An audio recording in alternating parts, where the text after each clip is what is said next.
Pemimpin hari ini banyak yang membangun citra, bergaya di depan kamera, seolah-olah bekerja, seolah-olah peduli, seolah-olah jelata. Kita tahu itu semua pencitraan, tapi tetap saja percaya, tetap melihatnya. 200 tahun yang lalu, sebuah lukisan telah mengajarkan trik ini. Judulnya adalah Napoleon menyeberangi pegunungan Alpen. Napoleon Crossing the Alpen. Masalahnya, Napoleon tidak pernah menyeberanginya dengan cara seperti itu. Kita tidak akan sekedar melihat lukisan ini sebagai suatu karya seni, tetapi sebagai TKP, tempat kejadian perkara. Atau dalam hal ini, tempat kejadian pencitraan. Di sini bukan hanya cat dan kanvas yang bekerja, tetapi kekuasaan yang sedang membangun ingatan. Pelukisnya, Jacques-Louis David, tidak sedang merekam sejarah. Ia sedang menyusun bagaimana sejarah mesti diingat. Dalam lukisan ini, Napoleon naik kuda perang yang gagah. Ia memakai jubah kebesaran yang melambai-lambai, laksana seorang hero. Tangannya menunjuk memberikan komando, sementara di belakang badai mengamuk. Tapi kenyataannya, tahu nggak? Napoleon saat menyeberangi Alpen itu menggunakan bagal atau keledai yang kecil. Mengapa keledai? Ya karena binatang itu cocok untuk medan Alpen. Meskipun lambat dia stabil. Dan kala itu tidak ada heroisme, tidak ada badai, dan tidak ada pose yang menunjuk seperti itu. Tetapi lukisan itu tidak sedang memalsukan peristiwa. Ia memalsukan pengalaman kita tentang peristiwa. Perhatikan tubuh Napoleon. Ia tidak condong mengikuti gerak kuda. Ia juga tidak tampak menjaga keseimbangan. Tapi ia tegak. Dalam seni kekuasaan, tubuh adalah argumen. Dan tubuh yang tidak pernah ragu membuat kita berhenti bertanya. Jubah merahnya tidak realistis, tapi sangat efektif. Kala itu pakaian Napoleon tidak gemerlap, tidak berkibar-kibar seperti itu, ya susah menyeberangi Alpen. Tapi ini sekali lagi sangat efektif untuk membangun citra. Merah adalah darah kekaisaran Romawi. Jubah ini tidak melindungi Napoleon, ia melindungi citranya. Gunung jadi latar, alam jadi figuran. Lalu siapa aktor utamanya? Ya Napoleon itu.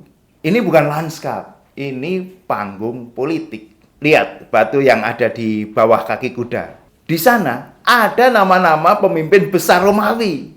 Dan nama Napoleon disejajarkan dengan mereka. Sejarah di sini tidak diceritakan, tapi ia dibahas. Dengan satu tulisan kecil, Napoleon dimasukkan ke dalam garis takdir sang penakluk. Propaganda terbaik tidak berteriak. Ia berbisik. Lukisan ini tidak tunggal.